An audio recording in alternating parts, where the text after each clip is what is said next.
Hello everybody, this is Nate P with another episode of Cooking with MREs. Today we have a different kind of episode.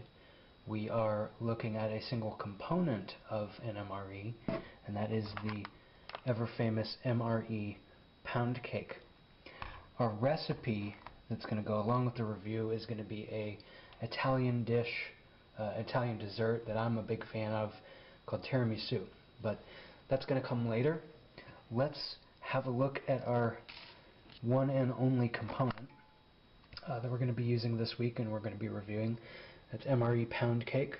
I have personally not had an MRE Pound Cake in the past, so this will be a new experience for me. One thing I do want to point out is that this is not technically an official MRE Pound Cake. This comes from a private producer of MRE components called Sterling Foods. In order to basically get enough of the ingredient that I wanted, I opted to go with this. As you can see, it's packaged virtually the same as your standard MRE component would be. The production date on this, if you can see there, is the 187th day of, I believe, 2016. Our other pound cake, same date of production, 187th day, 2016. As far as nutrition of these goes, they're not they're not fortified, they're not extra protein enriched or anything like that. A serving size is a single cake. There's about 12 grams of fat, 35 carbs. So, it's your basic kind of snack food. And like I said, I've never actually had one of these before, so I'm kind of interested to try this out. So let's get this open. Got a tear seal right there.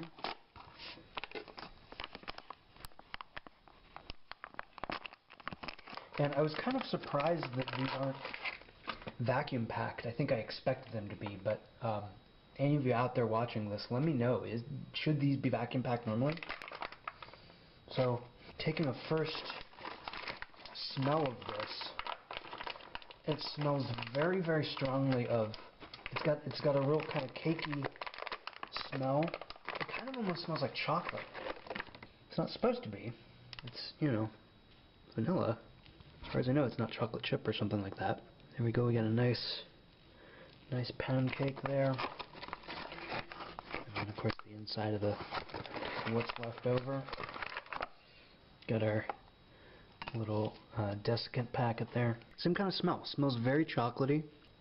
Vanilla in kind of a fake way, like vanilla extract more than real vanilla. And then it's pretty darn dense. I don't think that these are. I don't think these are stale.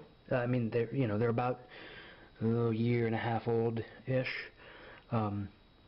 So they're not super old, but maybe it's just kind of the density of this, I'm not sure. Break one of these on open. Again, really, really strong vanilla kind of flavor here. And let's just take a taste of this off of this corner here. Yeah, it definitely has a strong kind of a fake vanilla flavor. The actual texture is really dry. Like you took a Twinkie or an angel food cake or something and left it out on the counter. It's not bad, and I feel like I've said that in almost every review. It's pretty good. I think this will turn into a decent dessert, what we're going to make later.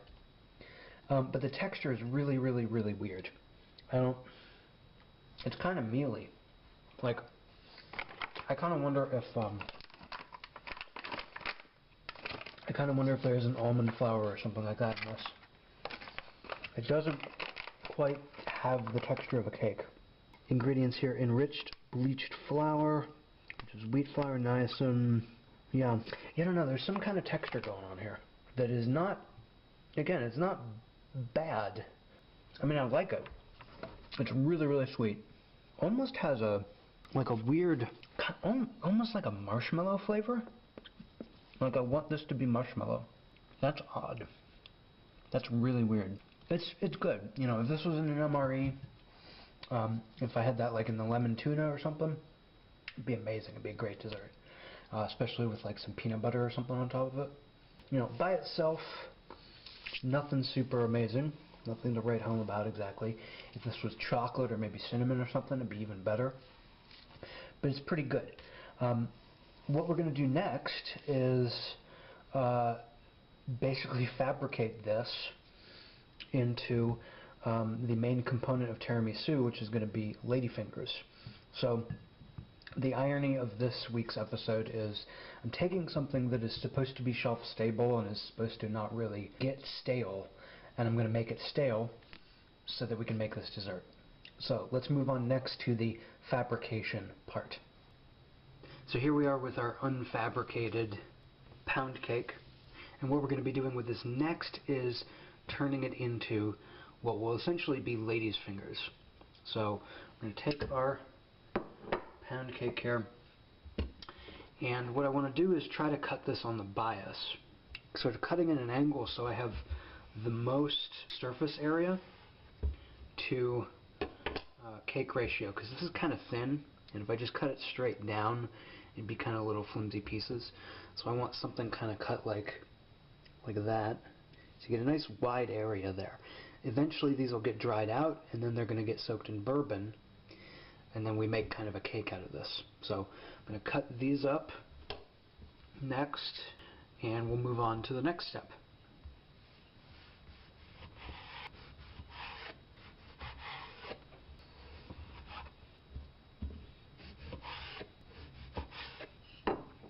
Okay, so we've gotten our lady's fingers cut out. We've got 1, 2, 3, 4, 5, 6, 7 of these. Next we're going to take them and put them on a cooling rack like this, and basically let them dry out for about 2 or 3 days. So we'll get those on our cooling rack like so, and now it's just a matter of waiting. Oh, and you might be asking about the little scrappy bits. This, right? This. Can't really cut that and fabricate that into something useful, so gosh darn it, I guess I gotta eat it, huh? Hello everybody, we're back 2 weeks later.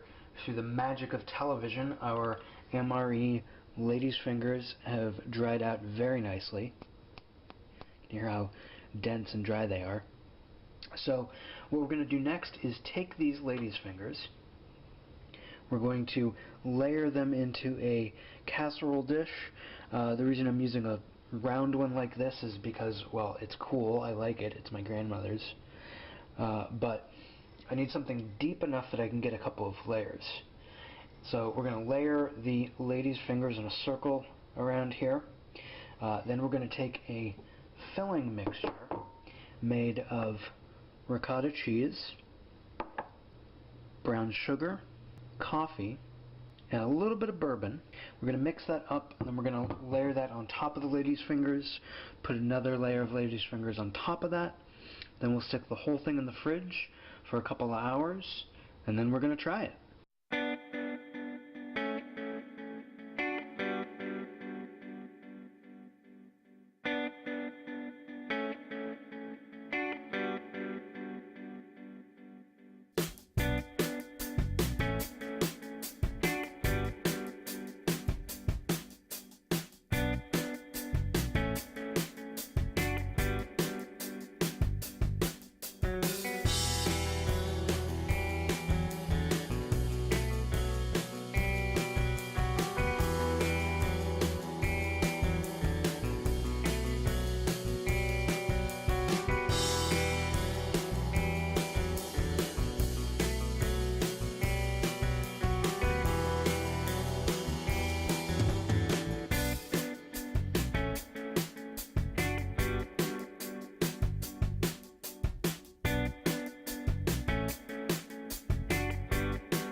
So let's go ahead and cut on into this and get ourselves a slice.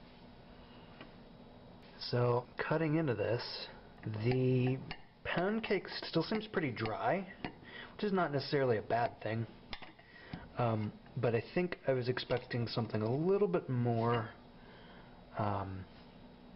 mushy. Okay, so here we have our really mangled slice. I think if I had been able to do this in a square pan, it'd be a little bit easier to cut. But, you know, it's pretty decent. Real quick bit of background here. I worked in an Italian restaurant back in high school, a little bit of college as well, and we made our own tiramisu. So the way you would traditionally do that is take ladyfingers. I believe our cook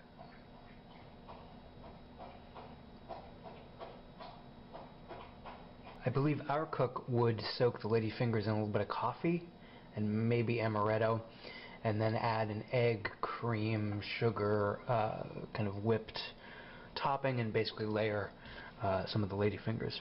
I remember it being really soft, nice and cakey, but maybe that was a matter of, you know, after a day or two, then it kind of softens up more.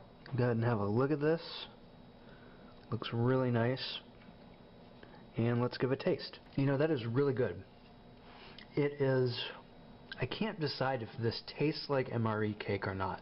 There's so many other things going on here. There's the coffee flavor. I'm getting a really strong coffee flavor. The kind of milky creaminess. A little bit of cocoa as well. And I actually kind of... The pound cake is still pretty firm, you know? But that's not bad at all. I like the texture contrast going on here. You got the nice soft kind of custardy sweet layer, and then, you know, more firm pound cake. Okay, that bite was just like downright crunchy. Definitely not bad. I would actually be interested in seeing what this is like in maybe a day when all of these flavors have kind of mixed together and the pound cake has kind of sucked up some moisture.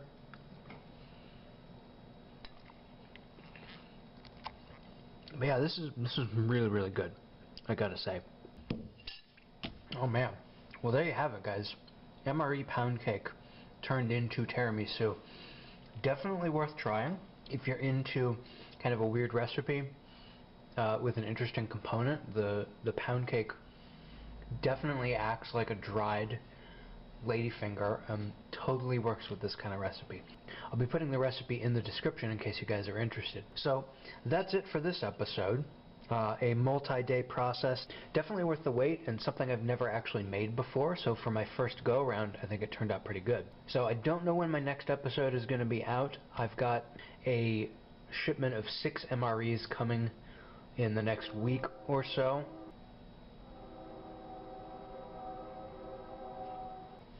So I don't know when my next episode is going to be. I have a collection of 6 MREs, US MREs, coming in the next week, so probably at the very, very least I'll have a review coming out, and hopefully a recipe to go along with it. But until then, thank you guys so much for watching.